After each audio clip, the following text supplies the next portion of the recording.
particular mula sa China, sa ating mga LGUs sa ilalim ng Sister City Program, masisiguro ba natin na hindi magagamit ng China laban sa atin? We can coordinate with them to implement cybersecurity measures, especially with the local government units. Like, for example, regular conduct of vulnerability assessment and penetration testing for their systems, so that this can be in place as a part of their policies in terms of if ever there will be donations coming in from, for example, countries that are hostile to the Philippines, as Senator Subiri mentioned. So that can be part of the policies that we can propose, also with maybe in coordination with the DILG or the MMDA in this case. Thank you. Salamat po, ma'am. So baka Mr. Chair, pati yung MMDA ay pwede pong imbitahin sa susunod at huling hearing natin. And lastly, ma'am, salamat sa Thank you, Mr. Chair. At salamat, ma'am, sa pagbanggit dun sa VAPT po yun, no? Vulnerability Assessment and Penetration Testing. Kasi una na po naming narinig yan sa kaunay nung pagtingin namin dun sa Chinese presence sa national grid natin. Naging mahalaga din po itong VAPT test para siguruhin na hindi pa natin nagagawa 100% ngayon na hindi talaga mapapatay ng China yung kuryente natin dahil mas switch off lang nila dahil may access sila sa switch na iyon. So maraming salamat po. Maraming salamat, Mr. Chair. Senator Subiri. Thank you, Mr. Chairman. Just to follow up to the questions of Senator Risa. As a matter of fact, I believe the AFP intelligence group is already there in the NICA, in the NGCP premises, I believe, no? Pero na tayong supposed to be nakabantay doon. I was told that in the last Congress na because of the urgency and the importance of the electricity backbone, which is NGCP, may mga ano na daw tayo nakabantay doon. So with that, Mr. Chair, I'd just like to remind NICA of its obligations. The NICA is the National Intelligence Coordinating Agency, correct? Authority. Is it still General De Leon who's the chairman? Yes, sir. Yes. Okay, so he's very familiar. You are the coordinating agency to coordinate with everyone. Correct? So sana pag may mabasa po kayong news article na papalitan lahat ng CCTV sa Metro Manila at gagamitin itong technology, you should be on top of that. Di ba, ma'am? Yes, Mr. Senator. We will do that, sir. Yes. So please, kasi we read it every day in the newspapers, may mga donation, may ganito, may ganyan. Dapat yung NICA should be on top of that because that's the job of NICA. Yeah. So without telling you what your job is, but I'm just wanting to say that I just fear that our intelligence and our counterintelligence operations in the Philippines is just very weak. And that's why I wanted to ask the DND and the AFP, during my stint as Senate President, I put 1 billion pesos under your intelligence, for intelligence. If you recall, ASEC, we were in that meeting upstairs on the 6th floor, and you requested for your funding, together with your boss was requesting funding from us. We just like to, even in closed doors when it comes, a briefing on the budget that we gave them. Last year, we gave 12 billion to the armed services in my last year as Senate President. 2 billion went to the Philippine Coast Guard to buy ships. Hindi ko alam kung nabili yung barko na yan, yung sa Australia, dapat yung gawa sa Cebu as hostal. Hindi ko alam kung natuloy yun, that was government to government. Parang hindi pa yata kasi mga luma pang barko ginagamit nila. We also put several billion there on anti-ship, anti-aircraft missiles, all that together with the anti-cybercrime group. So we'd like to get a briefing on the funding kung nagamit ba ninyo o hindi. Kasi kung hingi pa kayo ng additional budget, tingnan natin kung nagamit yun ng maayos. Of course, that can be in an executive session. That's why it's very important to have the heads of offices here at this particular point in time or in the next hearing because of the importance that we give to anti-espionage. We're very serious about this. As again, I woke up to the news that there are now hostile countries now claiming Batanes. My goodness, I was just talking to my wife about it last night that I want to visit Batanes with my kids. Pagpunta namin dun, may passport requirement na pala. Hindi pwede yun. We should not give 1 square inch of our territory. If I may just mention Senator Tolentino, who was our champion on that, together with Senator Risa Ontiveros and all the other senators, was our champions when it comes to making sure that not a square inch of our territory will be given up to any hostile nation or to any other nation. So we're here to support you, gentlemen and ladies. Nandito po kami para sa inyo.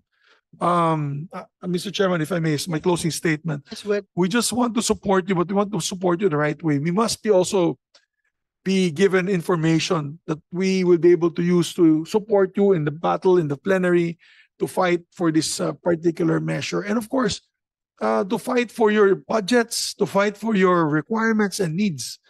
I know that DICT matagal na naghihingi din yan ng na-slash yung budget nyo 2 years ago eh. Or last 2025, nawala yung parang anti-cybercrime gadgets na hinihingi ninyo na equipment.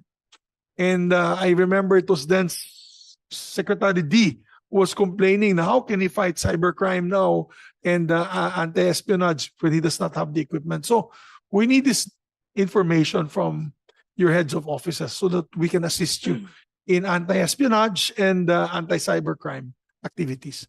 So maraming salamat, Mr. Chairman. Again, with due respect to what I said earlier, I know all of you are competent, bemedaled men and women of the armed services. My thanks to your service to your country, sir. It's just that obviously when it comes to high-level questions, hindi nyo na masagot kasi it's beyond your pay raise. Ako din, minsan pag tinatanong ako ng media, hindi ko masasagot kasi it's beyond my pay scale. So, yun lang mo, Chairman, and I hope that in the next meeting we can have a more comprehensive discussion, and if need me, we can have a executive session so that we do not divulge to not so friendly countries our plan of action. Thank you, Mr. Chairman. thank you, Your Honor, Senator Subiri. And if I may add, yun nga, yung dapat mag-represent. Kung hindi man makapunta dito yung head of office, sana at least USIC man lang ipadala or somebody na merong institutional memory. Dahil itong mga pinagtatanong namin ngayon dito is pertaining to previous incidents, yung may alam na kagaya nung sa defense at saka sa DICT, yung issue about yung cell site sa loob ng kampo, military camps.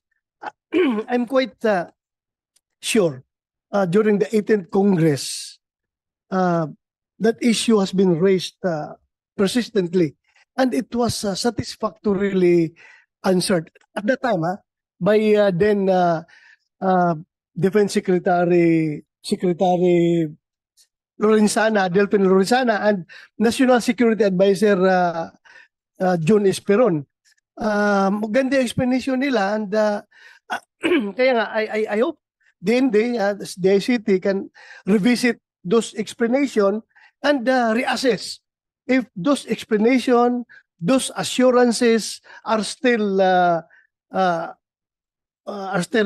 existing.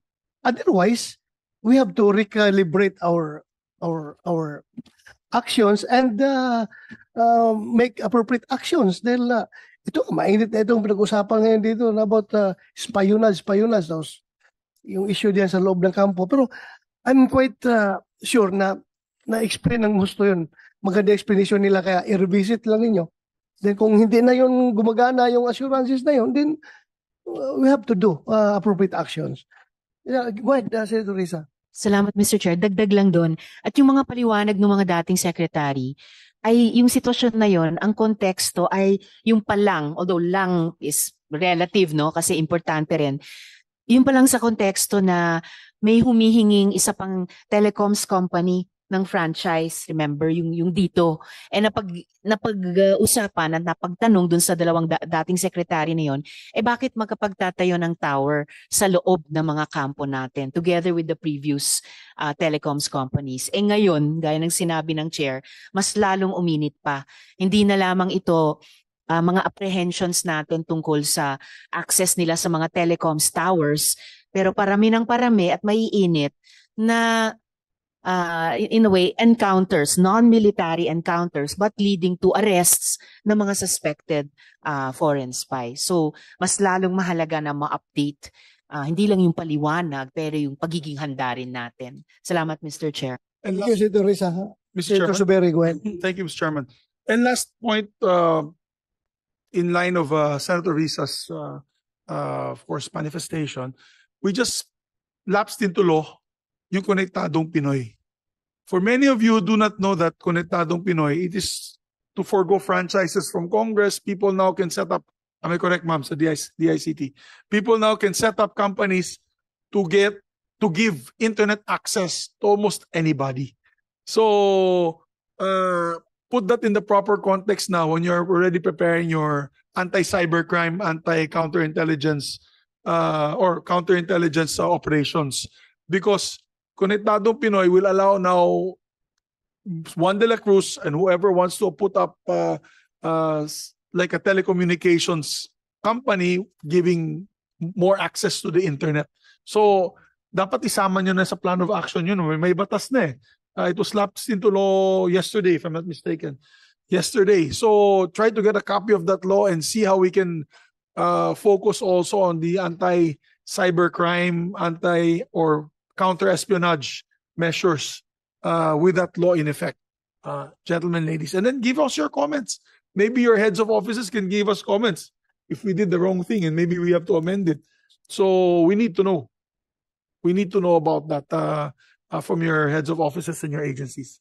So, Konektadong Pinoy, pag-aralan niyo po na mabuti yan, lalo na sa mga anti-cybercrime sections of government here. Thank you.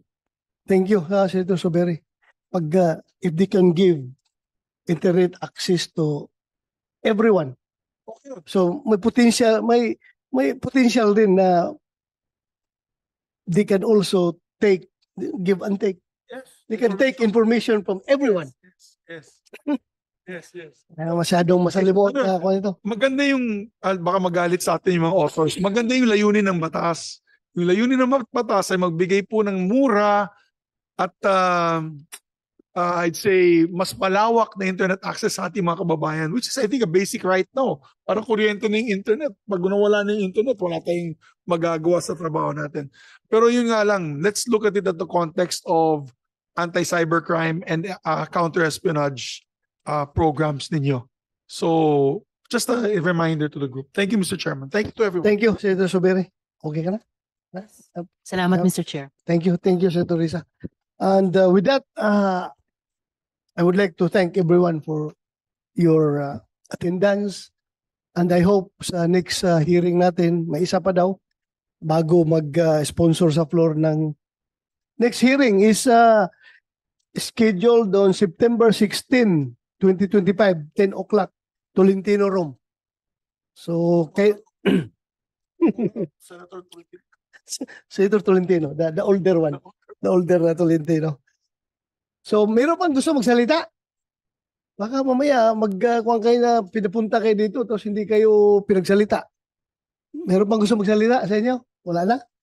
So, maraming salamat. Thank you. And with that, the organizational meeting and public hearing of the Committee on National Defense and Security, Peace, Unification, and Reconciliation is hereby suspended. Thank you.